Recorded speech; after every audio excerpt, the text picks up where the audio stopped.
Hey guys, welcome to Roy Academy. আজি মই আপোনালোকক এটা অতি ভাল খবৰ দিব বিচাৰিছোঁ। অসম চৰকাৰে LP আৰু UPৰ ভেকেন্সি ডিক্লেয়াৰ কৰি দিছে আৰু কিমান ভেকেন্সি আহিছে এবাৰ চাই লওঁ আহক। LPত দিছে আমাৰ LP যদি দেখে তেতিয়াহ'লে দিছে আমাৰ ৭,২৪২টা আৰু UPত দিছে ২,১১২টা। ক'ত দিছে আপোনালোকে এইখিনি চাব, এইটো দিছে আৰু UPত দিছে এইখিনি। আচ্ছা, এইটো আমি ক'ত পালোঁ? আপোনালোকে আছাম ট্ৰিবিউন যিটো পেপাৰ আছে, আছাম ট্ৰিবিউন সেই পেপাৰটোৰ 19 তাৰিখৰ পেপাৰৰ আজিৰ পেপাৰৰ যিটো 17 নম্বৰ পেজ আছে সেই পেজটো চেক কৰিলে আপোনালোকে পাই যাব। আচ্ছা, এইখিনি আমি জানিলোঁ। তাৰপিছত যিখিনি আমাৰ ইম্পৰ্টেণ্ট কথা সেইখিনি আমি এবাৰ জানিলোঁ আহক। যিখিনি কণ্ডিশ্যন দিছে, কণ্ডিশ্যনটো আটাইতকৈ ইম্পৰ্টেণ্ট হয়। কণ্ডিশ্যন কি কি দিছে? যিসকলে আছাম টেট পাছ কৰিছে সকলোৱে এপ্লাই কৰিব পাৰিব, আৰু যিসকলে এতিয়ালৈকে পাছ কৰা নাই, মানে আগন্তুক যিটো LP টেট হ'ব বা ME টেট হ'ব তাত পাছ কৰা সকলো ইয়াত এপ্লাই কৰিব পাৰিব। এইটো আমাৰ 1 নম্বৰ কণ্ডিশ্যনত কৈছে। ছেকেণ্ড কৈছে the language 1 of the Assam teacher eligibility test. Language 1 of the Assam teacher eligibility test of the candidate shall matches the medium of instruction of school. Medium আপোনালোকৰ লেংগুৱেজ 1 যিটো হ'ব সেইটোৱে মিডিয়াম অফ ইনষ্ট্ৰাকশ্যন স্কুলটো মিলিব লাগিব। Like আপোনাৰ যদি বড়ো ভাষাত আপুনি কৰিছে মিডিয়াম 1টো, তেতিয়াহ'লে আপুনি লেংগুৱেজ 1টো যদি বড়ো ভাষাৰ হয় তেতিয়াহ'লে আপুনি বড়ো মাধ্যমৰ স্কুলতহে এপ্লাই কৰিব পাৰিব। এইটো ক'ত ক'ত মানে প্ৰযোজ্য হ'ব সেইটো আমাৰ 3 নম্বৰ পইণ্টত দিছে। Condition 2 will come in force in case of assistant teacher of LP school, assistant teacher and science teacher of UP school. ঠিক আছে, কণ্ডিশ্যন 2টো এই 3 নম্বৰ আপোনালোকে যিটো পইণ্ট আছে LP স্কুলতো প্ৰযোজ্য হ'ব, ME স্কুলৰ এছিষ্টেণ্ট টিচাৰৰ ক্ষেত্ৰতো প্ৰযোজ্য হ'ব আৰু ছায়েন্স টিচাৰৰ ক্ষেত্ৰতো প্ৰযোজ্য হ'ব। তাৰপিছত কৈছে condition 2 will not come in to the force respect of Assamese language teacher. যিসকলে গ্ৰেজুৱেশ্যনত আছামিজ এটা ছাবজেক্ট আছিলে, আছামিজ লেংগুৱেজ টিচাৰ যিসকলে হ'ব তেওঁলোকৰ ক্ষেত্ৰত 2nd নম্বৰ পইণ্টটো প্ৰযোজ্য নহয়। আছামিজ আৰু মণিপুৰী এই দুইটাৰ কথাই কৈছে। তাৰপিছত কৈছে যে merit list will be separate and each district and category. প্ৰতিটো কেটেগৰী আৰু প্ৰতিটো ডিষ্ট্ৰিক্ট ৱাইজ মেৰিট লিষ্ট বেলেগ বেলেগ কৰা হ'ব। তাৰ উপৰি কৈছে যিটো আমাৰ এজ ৰিলেক্সেশ্যন, বহুত ইম্পৰ্টেণ্ট কথা আপোনালোকে মন কৰিব, বয়সৰ যিটো কথা দিছে সেইটো মানে মিনিমাম 18 ইয়াৰ্ছ হ'ব লাগিব আৰু মেক্সিমাম 40 ইয়াৰ্ছ বুলি ধৰা হৈছে আনৰিজাৰ্ভ কেটেগৰী। যদি আপুনি এক্স ছাৰ্ভিচমেন হয়, এক্স ছাৰ্ভিচমেন কি, যদি আপুনি পুলিচত আছিলে বা আৰ্মিত আছিলে, বেলেগ কিবাত আছিলে, তেতিয়াহ'লে আপোনাৰ মেক্সিমাম যিটো বয়স সেইটো হ'ল 42 ইয়াৰ্ছ। কিন্তু যিসকল OBC MOBC আছে তেওঁলোকৰ 43 ইয়াৰ্ছ আৰু SC ST PST H তেওঁলোকৰ কাৰণে 45 ইয়াৰ্ছ আৰু যিসকল ফিজিকেলি ডিফাৰেণ্টলি এবল্ড হয়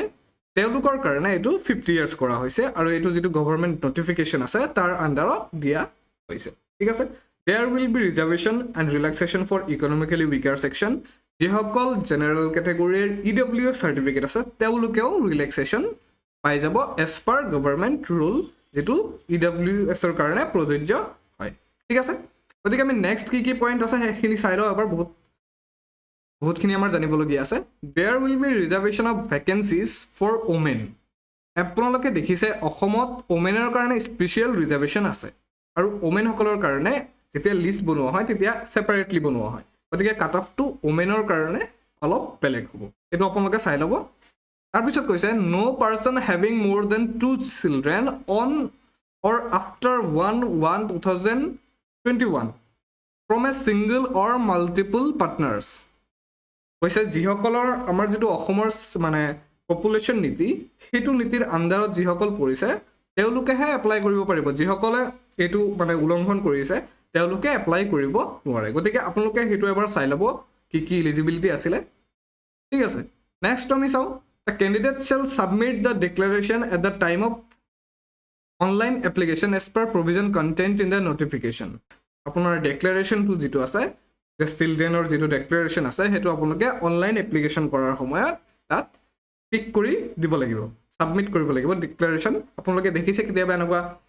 ডিক্লেৰেশ্যনৰ কাৰণে টিক মাৰ্ক দিয়া থাকে আৰু টিক কৰি ছাবমিট কৰিব লাগে, তেনেকুৱা এটা অপশ্যন পাব। যিয়ে নহওক সেইখিনি আমি যেতিয়া আহিব তেতিয়া আমি প্ৰচেছটো ভালকৈ আলোচনা কৰিম আপোনালোকে candidate shell apply online in the official website of DEE Assam এই যিটো ৱেবছাইট দিছে এই ৱেবছাইটত আপোনালোকে ফ'ল' কৰিব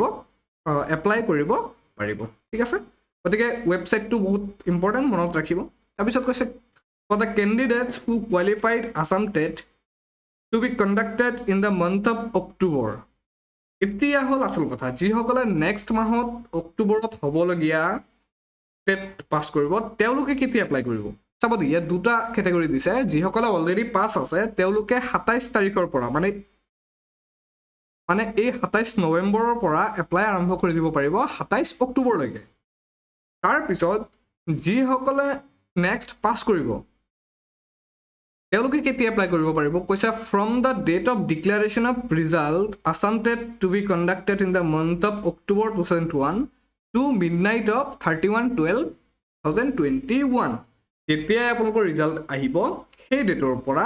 31/12/2021 লৈকে মানে 31 ডিচেম্বৰ 2021 লৈকে আপোনালোকে এপ্লাই কৰিব পাৰিব মানে আপোনালোকৰ পোষ্টিং এই বছৰটো নহয় অহা বছৰলৈ হ'ব অবভিয়াছলি এই বছৰত আপোনালোকে পোষ্টিং নাপায় কিয়নো এপ্লাই চলি থাকিব ডিচেম্বৰলৈকে ঠিক নেক্সটত আমি অলপ বুজি লওঁ কি আছে কৈছে the online application and document submitted by the candidate will be verified using modern technology with the help of DigiLocker আপোনালোকে যিসকলে ডিজিলকাৰৰ কথা শুনা নাই এবাৰ ডিজিলকাৰৰ বিষয়ে জানি ল'ব ডিজিলকাৰ এটা গভৰ্ণমেণ্ট এপ হয় তাত আপোনালোকে ডকুমেণ্টবোৰ সেভ কৰিব পাৰে আপোনাৰ আধাৰটো দিলে বা পেন কাৰ্ড দিলে তেতিয়া গোটেইখিনি লিংক হৈ যায় আৰু একেটা মানে ক্লাউডৰ আণ্ডাৰত গোটেইখিনি ডকুমেণ্ট তাত সেভ হৈ যায় এবাৰ আপোনালোকে ডিজিলকাৰ কি সেইটো চাই ল'ব আৰু ডিজিলকাৰত কেনেকৈ সেভ কৰে সেইখিনিও জানি ল'ব ঠিক আছে তাৰপিছত কৈছে candidate must ensure genuineness of the all the information and document uploaded against the online application কিয়নো যিহেতু ডিজিটেলি গোটেইখিনি চেক হ'ব গতিকে আপোনালোকে খুব বস্তুখিনি জেনুইনলি কৰিব মানে তাত কোনো মিছৰিপ্ৰেজেণ্ট নকৰিব কিয়নো ধৰা পৰি যাব গোটেইখিনি অনলাইন হ'ব যিহেতু গতিকে গোটেইখিনি সাৱধানে কৰিব লাগিব ঠিক এতিয়া হওঁ আমাৰ নেক্সট যিটো ইম্পৰ্টেণ্ট কথা সেইটো জানি লওঁ The candidature will be cancelled forthwith if any of the fraudulence or discrepancy misrepresentation of facts uploaded by the candidate is established by appropriate authority. আপোনালোকক যদি কেনেবাকৈ গভৰ্ণমেণ্টে মিছৰিপ্ৰেজেণ্ট কৰা বুলি ধৰা পেলাব পাৰে তেতিয়াহ'লে আপোনাৰ ওপৰত লিগেল একশ্যনটো লোৱা হ'বই আপোনাৰ কেণ্ডিডেচাৰো কেনচেল কৰা যাব মানে ইভেন আপুনি নেক্সট টাইমো এপ্লাই কৰিব নোৱাৰে ঠিক আছে তাৰপিছতো কি কৈছে আমি চাই লওঁ the regular teacher working in LP school are not allowed two apply in any post in LP school যিসকলে LP স্কুলত অলৰেডি কাম কৰি আছে ৰেগুলাৰ পোষ্টত তেওঁলোকে কোনো LP পোষ্টতে এপ্লাই কৰিব নোৱাৰে regular teacher working in UP school R also' not apply in any post in UP school ঠিক কথাটো মন কৰিব যিসকল LPত কাম কৰি আছে তেওঁলোকে LPতহে এপ্লাই কৰিব নোৱাৰে However, only regular LP teachers, if otherwise eligible, may apply in UP school through proper channel. LP স্কুলত যিসকলে কাম কৰি আছে যদি UP টেট পাছ কৰাত থাকে তেতিয়াহ'লে আপুনি UPত এপ্লাই কৰিব পাৰিব কিন্তু তাকো প্ৰপাৰ চেনেলৰ যোগেদি এইখিনি কথা কৈছে UPৰ ক্ষেত্ৰত এই কথাটো কোৱা নাই মেবি UPটো পাৰিব UPৰ সকলে LPত যদি যাব ইচ্ছা কৰে যে ঘৰৰ ওচৰত ট্ৰান্সফাৰ লৈ লওঁ তেনেকুৱা এটা বুদ্ধি কৰি যদি কোনোবাই এপ্লাই কৰিব পাৰে মেবি তেওঁলোকে পাৰিব কিন্তু কথাটো ভালকৈ ইয়াত উল্লেখ কৰা হোৱা নাই গতিকে কথাটো মন কৰিব ঠিক তাৰপিছত কৈছে যিসকল ডিফাৰেণ্টলি এবল আছে তেওঁলোকৰ যিটো ৰিজাৰ্ভেশ্যন সেইটো 1% for blindness and low' vision 1% for deaf and hard of hearing আৰু 1% for locomotor disability including cerebral palsy, leprosy, cured dwarfism, acid attack এইখিনি আপোনালোকৰ দিয়া হৈছে এইখিনি আপোনালোকে এবাৰ চাই ল'ব ঠিক তাৰপিছত আমি আহোঁ আমাৰ এলিজিবিলিটি ক্ৰাইটেৰিয়া যিটো most important হয় ঠিক আছে ইয়াত কৈছে senior secondary with at least 50% marks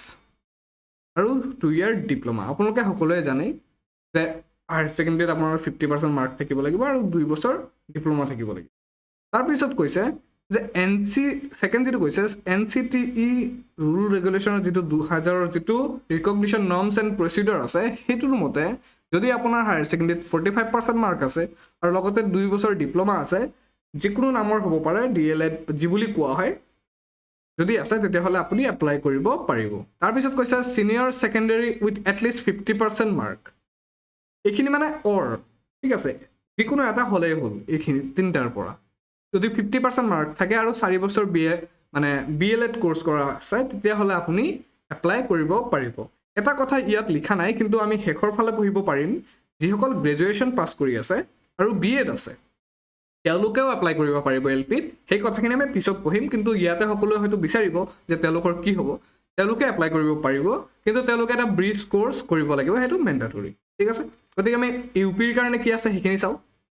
ইউপিৰ কাৰণে সেম গ্ৰেজুৱেট হ'ব লাগিব 2 বছৰ ডিপ্লোমা থাকিব লাগিব বা লগত যদি BEd থাকে DEd থাকে তেতিয়াও আপোনালোকে এলিজিবল হ'ব আপোনালোকৰ গ্ৰেড পেটো দিয়া নাই পেমেণ্টটো দিছে গ্ৰেড পেটো কিয় দিয়া নাই কাৰণ যিসকলৰ LPত যদি হয় 6200 টকা হয় বেছিক একদম যদি আপোনাৰ DLEDও নাথাকে আৰু গ্ৰেজুৱেশ্যনো নাথাকে 6200 টকা হয় কিন্তু আজিকালি যিহেতু DLED মেণ্ডাটৰী কৰা হৈছে গতিকে 600 টকা এটা বেছি হয় গতিকে 6800 টকা হয় গ্ৰেড পে কিন্তু যদি আপোনাৰ গ্ৰেজুৱেশ্যন থাকে তেতিয়াহ'লে আপুনি পাই যায় 7400 টকা এইটো বৰ্তমান ৰুল চলি আছে গতিকে এবাৰ আপোনালোকে যদি চেলাৰী ভিডিঅ' চোৱা নাই চেলাৰী কেনেকৈ হয় সেইটো মোৰ এটা প্লেলিষ্টত এটা ভিডিঅ' আছে LP স্কুলৰ চেলাৰী ME চেলাৰী হাই স্কুলৰ চেলাৰী আপোনালোকে সেই ভিডিঅ'টো চাব পাৰে নেক্সট আমি চাওঁ আমাৰ ME স্কুলৰো সেম একেই দিছে কিন্তু ME স্কুলৰ গ্ৰেড পেটো অলপ বেলেগ হয় যেনেকৈ ছায়েন্স টিচাৰৰ 8700 হৈ যায় তেনেকুৱা অলপ ডিফাৰেঞ্চ থাকে আপোনালোকে এবাৰ চেক কৰি ল'ব তাৰপিছত আমি নেক্সটলৈ যাওঁ কৈছে যদি আপুনি ছায়েন্স টিচাৰৰ কাৰণে এপ্লাই কৰে ME তেতিয়া আপোনাৰ BHC লাগিব ঠিক আছে আৰু DLED লাগিব বা BEd হ'ব লাগিব বা DEd হ'ব লাগিব আৰু আপুনি টেট পাছ কৰা হ'ব লাগিব অবভিয়াছলি সকলোৰে টেট পাছ কৰা থাকিবই লাগিব নহ'লে এপ্লাই কৰিব নোৱাৰে তাৰপিছত আছামিজ লেংগুৱেজ টিচাৰ যিখিনি কৈছে আপুনি গ্ৰেজুৱেট হ'ব লাগিব আৰু having Assamese as one of the subject and 2-year diploma in elementary education মানে কৈছে আপোনাৰ আছামিজ গ্ৰেজুৱেশ্যন এটা যদি ছাবজেক্ট থাকে তেতিয়াহে আছামিজ লেংগুৱেজ টিচাৰ হিচাপে এপ্লাই কৰিব পাৰিব আপোনালোকে মন কৰিব এইটো আছামিজ লেংগুৱেজ টিচাৰৰ কথাহে কৈছে same মণিপুৰীটো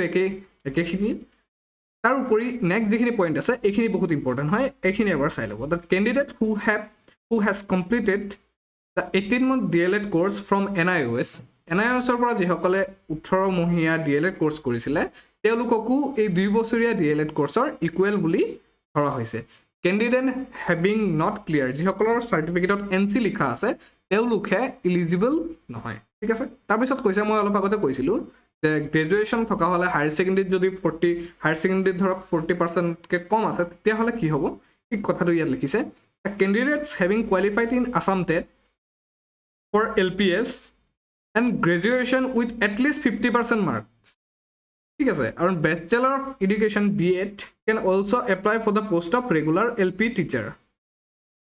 but the person so appointed as a regular teacher shall mandatorily undergo a 6-month bridge course in elementary education recognized by NCTE within 2 years of such appointment as regular teacher কৈছে যিসকলে graduation pass কৰিব graduation কৰা আছে higher ছেকেণ্ডেৰীত ধৰক percentage কম আছে সেইকাৰণে higher ছেকেণ্ডেৰীৰ পৰা আপুনি এপ্লাই কৰিব পৰা নাই তেওঁলোকে এটা মেণ্ডেটৰী কোৰ্চ কৰিব লাগিব এই কথাটোৱে গভৰ্ণমেণ্টে ইয়াত কৈছে there shall be reservation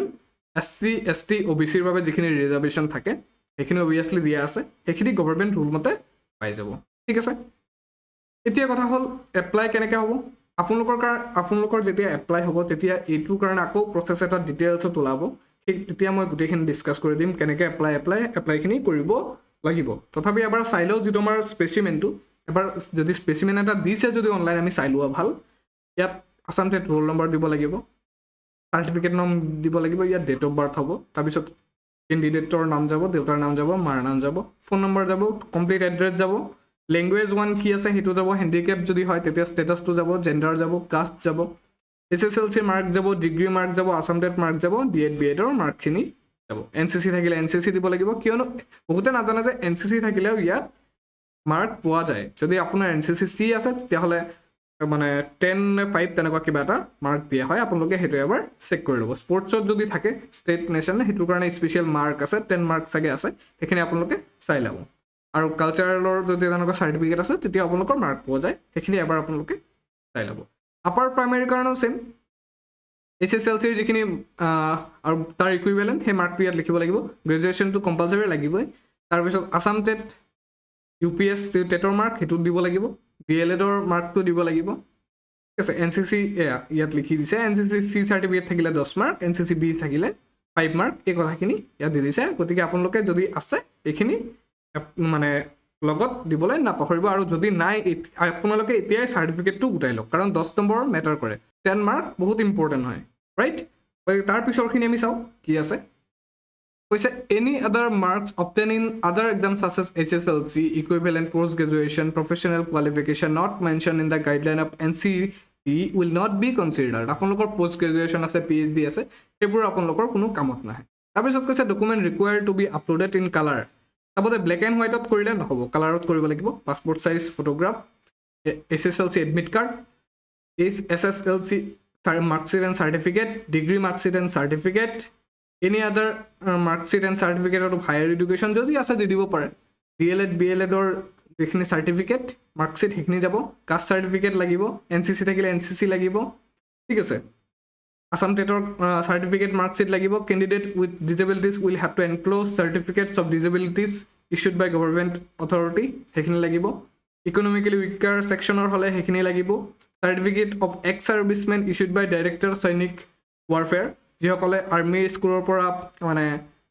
x service মান হয় তেওঁলোকৰ ডাইৰেক্টৰৰ পৰা এটা ইস্যু যেটো সাৰ্টিফিকেট আছে হেতু কৰিব লাগিব আৰু স্ক্যান্ড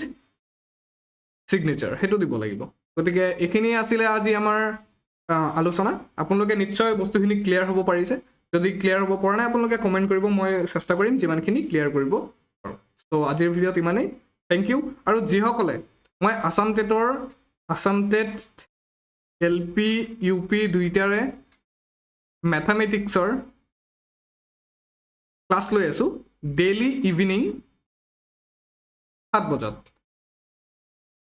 obviously Saturday Sunday বন্ধ থাকে গতিকে Monday to Friday আপোনালোকে 7 বজাত লাইভ আহিব পাৰিব আৰু লাইভত মই একদম লাইভ ক্লাছত মই আপোনালোকক ম্যাথছৰ ডিটেইলছত বুজাও একদম অফলাইন ক্লাছৰ যেটো এক্সপেৰিয়েন্স হেতু পাব আপোনালোকে হাই স্কুলত থাকোতে যেনেকৈ ক্লাছ কৰিছিলে সেম তেনেকুৱা এটা এক্সপেৰিয়েন্স আপোনালোকে পাব গতিকে আপোনালোকে ক্লাছটো মিছ নকৰিব আৰু যি অলৰেডি মই তাত 10-15টা ভিডিও দিছো আপোনালোকে সেই ভিডিওখিনি প্ৰথমৰ পৰা এবাৰ চাই ল'ব তাৰ পিছত লাইভ ক্লাছত জয়েন কৰিলে বেছি ভাল হ'ব গতিকে আজিলৈ ইমানেই